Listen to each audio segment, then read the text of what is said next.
I did it. I quit being a psychiatric nurse practitioner, and it feels good. I finally was able to make that step, and in this video, I'm going to be going over why I quit. So stay tuned. Welcome back to the channel, LifeofaPsychNP. If you are new to this channel, let me formally introduce myself. I'm Darty. I'm a board-certified psychiatric nurse practitioner, and in this channel, I go over several different subjects to educate the public about mental health, ways to improve your lifestyle, topics related to nursing, nurse practitioners, and specifically psychiatric nurse practitioners like myself. So if you are interested in any of these topics, feel free to subscribe. Make sure you like this video because it helps me out so much with the YouTube algorithm, and follow me on Instagram at LifeofaPsychNP.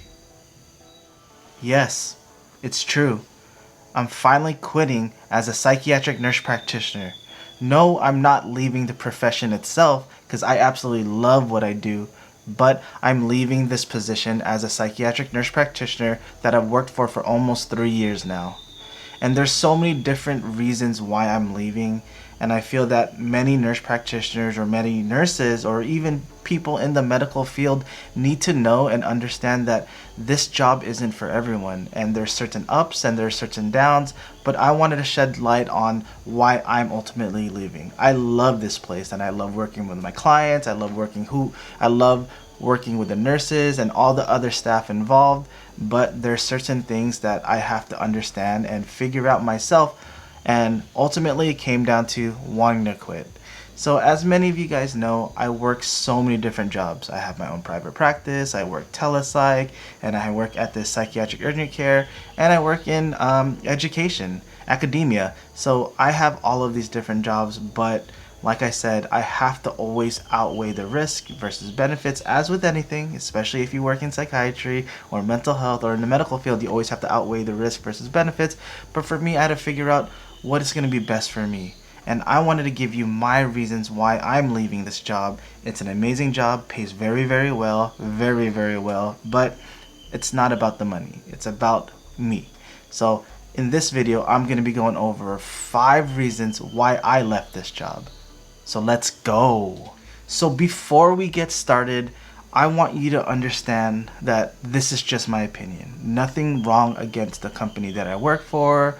I am nothing about that. But I just wanted to kind of shed light on why I'm leaving and may potentially help you leave, or maybe think about potentially leaving, or making sure you can get what you deserve. Because at the end of the day, you have to understand that you are your main priority, not the job, but you. And you want to make sure you stay until the very end of this video, because I'm going to be going over the main reason why I ultimately quit, that pushed me over the edge into wanting to quit, because this one is an important one and I want all of you guys to know. So without further ado, let's get started. So the very first reason why I was even contemplating on quitting and why I ultimately quit is because there were false promises. From management, from other people, just in general, it felt like there were a lot of false promises there. The biggest one in particular was coverage. So they always made sure to tell us in the very beginning that it is going to get busy, which it got extremely busy. And they always said that you're always going to have a second provider with you at your location for the whole entire shift, or maybe even the majority of the shift. And they did really good in the beginning, but when one person left, then they never provided us coverage. They never got a second person to come in there, and it gets extremely busy. Yes, there's some slow days, which is fine, but there are busy days where you can see anywhere from 10, 15, 20, even 25 patients that are in crisis or on hold or extremely actively psychotic, suicidal, manics, whatever it is. These are high acuity patients, and you would have to see so many of these patients. They always say, oh, we'll get you another provider. Oh, we'll get you another provider. But 2 years went by and I was the only one person there for multiple days out of the week. And it started to get crazy. And this is ultimately leading to the second reason. So before we go into the second reason, I wanted to kind of provide you with some context. So in the beginning, your at one location. So they ended up opening a second location, ended up opening a third location. So in each location, there's an adult unit, which is kind of the inpatient unit, the adolescent inpatient unit, and then also the crisis walk-in. And you can see upwards of anywhere from, like I said, from 10, 15, 20, 25, 30 patients in a day. And yes, I was there on weekends, which sometimes can be a lot busier or a lot slower depending on the situation. Told me that, oh, I would always get another provider, or we'd always have another provider, but it came to a point where I would have to man 2 actual locations, or maybe even 3 locations the whole entire shift. So you're thinking about one location having thus many, or like a certain amount of patients, and then another location have that many patients. And I remember one time I saw like 30 patients that were on holds, whether they were follow-ups, whether they were initials, majority of the initials that we always have to do. So it was crazy. And every time we brought it up to management, they're like, oh no, it's okay, look at these other days, you weren't even busy. But that's kind of besides the point, right? And you guys told us no matter what, and that was the biggest selling point, was that they promised to always have 2 providers at each location. But it came to a point where there's one provider at one location, one provider at the other location, or even you're the only provider for all 3 locations. And it just got crazy. And ultimately, this is one of the main reasons why I'll ultimately quit this job as a psychiatric nurse practitioner. And this ultimately led me to my second reason why I ultimately quit this job as a psychiatric nurse practitioner, which is being overworked. And overworked is an understatement. It's absolutely insane how so many different things would go on, and you have to think about how everyone was, or how their mental state was during COVID, and how people were reacting, people panicking, anxious, doing drugs, or not necessarily having as many resources. So you can think about all the adolescents coming in that are suicidal because of having less exposure or less social settings to actually be social with other people. And there's so many different things involved in that, and that ultimately led up to me being overworked. And with not necessarily having the same support, or being promised another provider to help you out, and not necessarily having that help and support, it just got to a point where I started feeling overworked. There's so many other instances where I felt like, oh, I'm fine, and things are getting better. And then boom, another thing happens where I'm starting to get overworked, seeing 20, 30 plus patients that are high acuity levels. And it got to a point where I'm like, hey, what's good? Like, what should I do it? Should I quit? Should I not quit? Or what's going on? Like, what's gonna happen? And every time I brought it up, and they're like, oh no, look at this day, you only saw 10 patients. But look at this day, they only saw 5 patients. I was given the runaround, and ultimately it was like to a point where, okay, I'm done. This is it. I need to quit. And the third reason why I ultimately quit this job is management instability. And it's one of those things where you have to understand that management plays a huge role in what we do as providers, our happiness in a certain job, or just in any job. Management is a huge thing.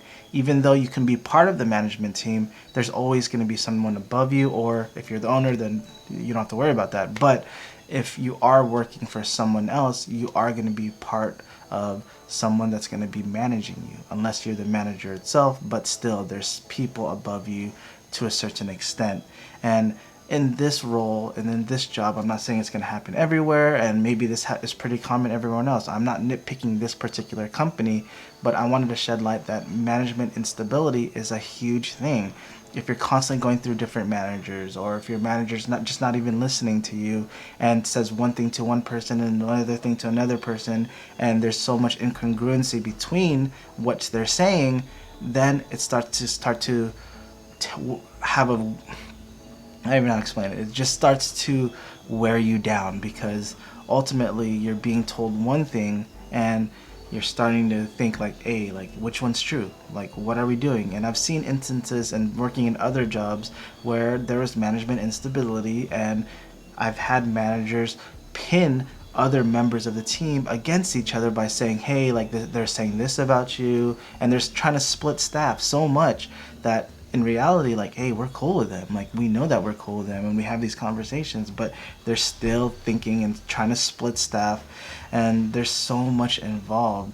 And as a psychiatric nurse practitioner, we're part of that medical team. So we're not under nursing in this particular area, but we're part of that medical team. And our medical director is relatively hands off. We had one that was an amazing one, but now the medical director is hands off.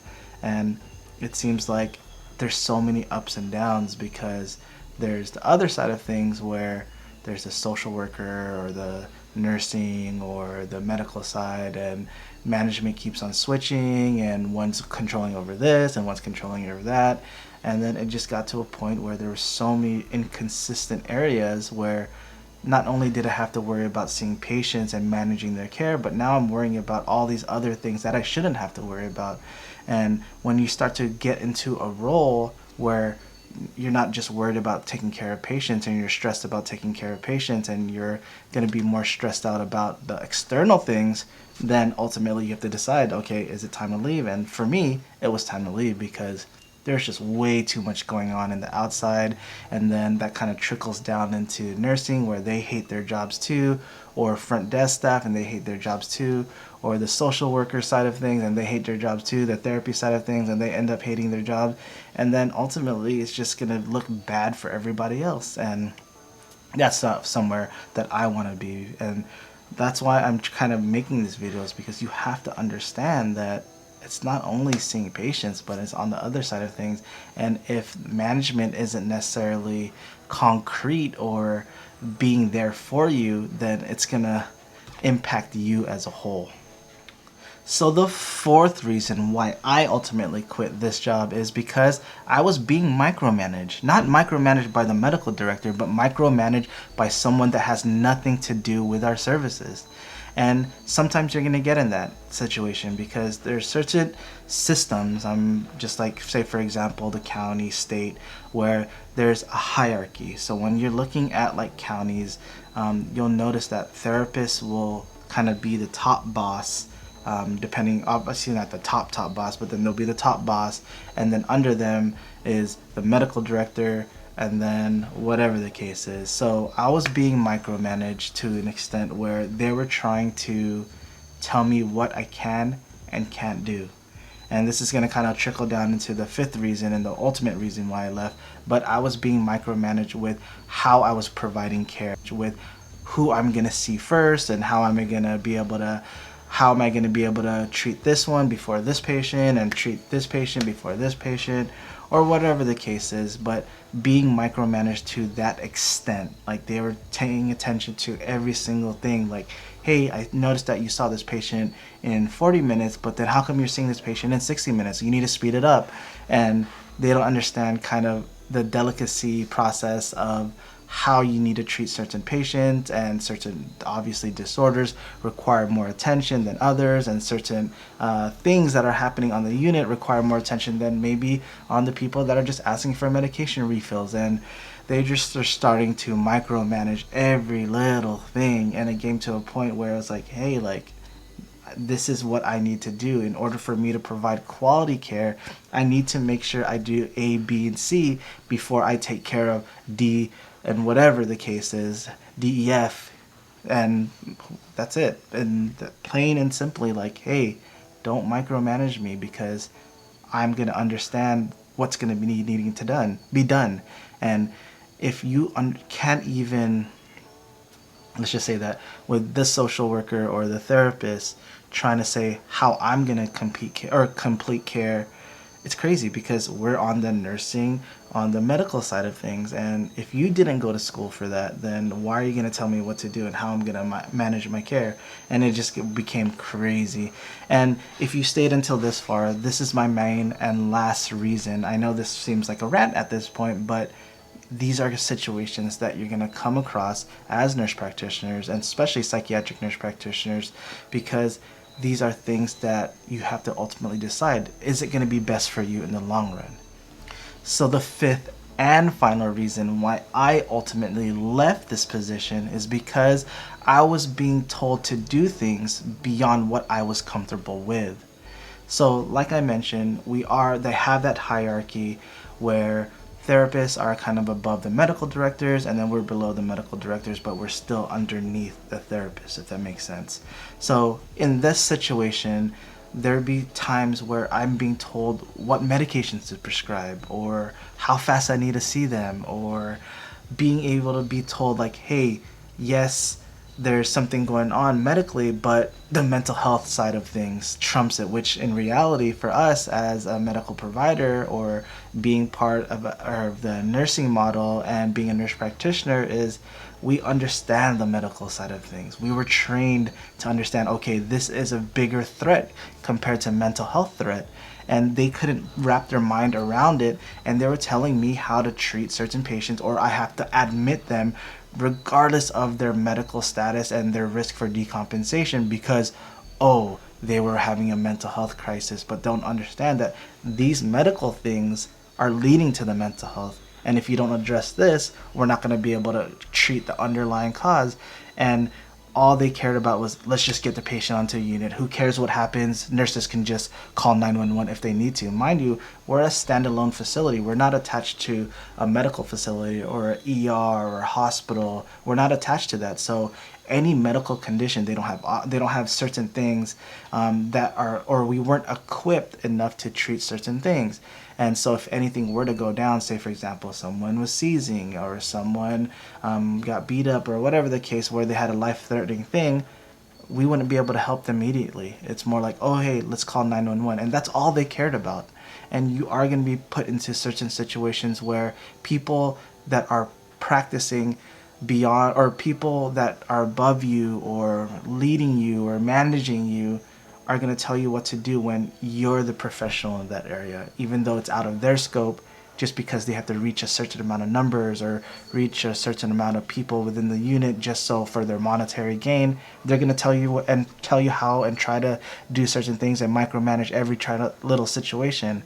And you have to understand that you have to push back. And if it's getting to a point where you're like, hey, like, you need to slow down, like, this is my area of expertise, when you weren't trained in this. You're not a nurse. You're not a nurse practitioner. Nothing like that. Like, how are you going to tell me what to do in this role when you don't even know what you're doing in this particular area or this field? So you have to understand that, and you're going to get a lot of that. You're going to get a lot of, if you talk to a nurse practitioner, you'll get a lot of where therapists will say, oh, maybe you should prescribe this medication. Why aren't you prescribing this? And you have to give pushback. And that's where I wanted to kind of like shed light on it, because a lot of these places, especially these newer places popping up, especially the ones that are existing, like therapy or psychologists are running the show, they may try to do all of these things and micromanage and how you do certain things, or what modalities of care are you providing, or what medications you're prescribing.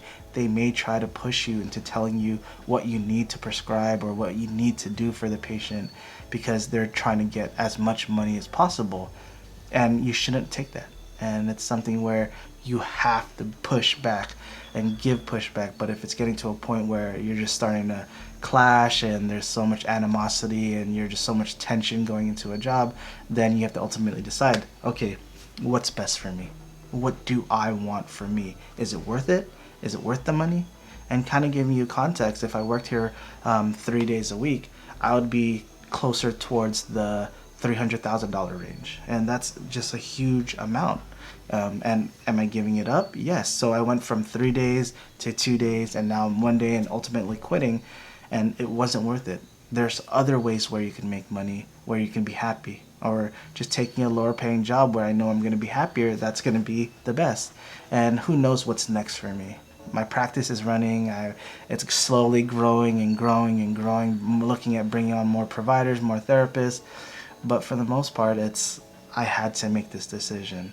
Like I said, nothing bad about this company. This company was great from the very get-go, but there are certain times where they put certain people in place where it just didn't fit. And with people coming and going and constantly changing, which is fine, but there's a reason why people are coming and going, constantly changing, and there's not necessarily stability there.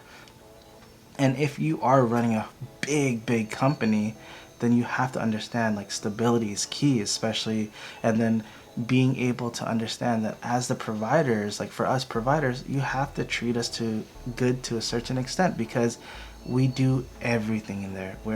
We're the main person that needs to see all the patients there, where you can even bill. And if you aren't keeping us happy, what's going to push us to want to do things? What's going to push us to want to stay motivated? And as a good manager or director, you have to motivate your staff, and by micromanaging, by constantly putting people that aren't equipped to handle that role and constantly switching up everybody, it's just going to put everyone in a funk, and then especially your providers in the funk, and ultimately that's how you kind of have to deal with things. And like I said, this isn't to bash the company, but this is more like, okay, these things happen. I want you to be cognizant and aware that these things can happen. What are you going to do about it? How are you going to change things? Or are you going to be able to change things? Is it worth the money? Is it worth the stress? And ultimately, you have to decide that for yourself. And this is just my example. Mind you, not all of these things happened all at once, or not all of these things happen just at this particular location, or these things all happen in different areas, or maybe even happen in other facilities or organizations, but these are kind of the main ones for this particular role that I'm in. So yeah, like I said, ultimately wanted to shed light on it and give you my perspective on things. Well guys, if you stayed this far, I truly appreciate you guys. From the bottom of my heart, I appreciate your support, your love, and if you have any issues, concerns, questions, please don't hesitate to reach out to me. I'll put my email down below, DM me on Instagram, or even comment down below what you loved about this video or what you didn't like about this video, or let's just have a conversation. Well, as always, have a wonderful day. Until next time, bye!